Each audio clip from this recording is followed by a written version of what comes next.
Tingnan mo yan. Ayos, diba? Wala nang kapit ang batang yan kay Jacob.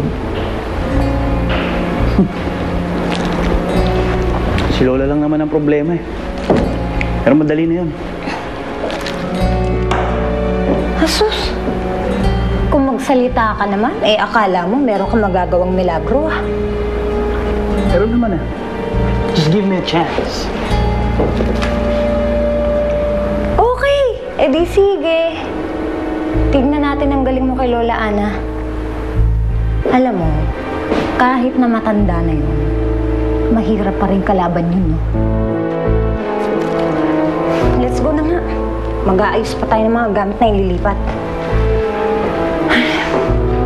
Kamusta na kaya yung mga gamit ko? Yung mga shoes ko, yung mga bags ko, yung Chanel, yung LV, yung Prada. Ano ba naman yan? Alam mo, malaman ko lang talaga kung sino ang nagpasimulo ng sunog na yan. Maniwala ka sa akin. Sasabunutan ko talaga yun. Kakalbuhin ko talaga yun. Sige lang.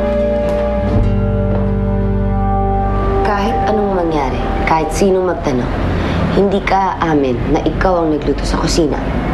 Paano ko pong malaman po nila na ako po nagluto? Shh! Hindi nila malalaman yun kung hindi mo sasabihin. Very good ka nga kanina eh. Sige lang, magpaawa ka lang ng gusto sa daddy mo. Hayaan mo na pag-initan niya ng ulo si Jennifer, ha? Pero kawawa naman si Jennifer. Baka siya yung madiin. Shema, tumahimik ka nga. Puro ka awa. Hindi ka naawa sa sarili mo. Paano kung mahinto ka sa pag-aaral mo? Mabuti nga't na pag-iinitan ng ulo yung batang yun eh. Sana nga nasunog na lang siya. Ano ka mo, Lynette? Jacob?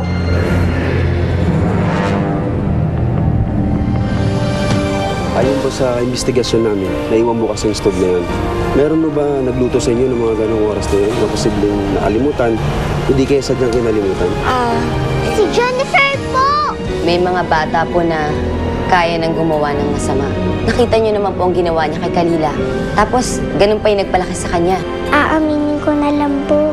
Basta wag niyo na lang po yung siraan ng tatay ko. I'm sorry, pero para magkaroon tayo ng katahimikan sa loob ng bahay na to, Jennifer has to go. Pinapangako ko na mas lalong pagbubutihan ko ang paghahanap ng trabaho para pag nagkita kami ng anak ko, hindi na kami magkakahiwalay.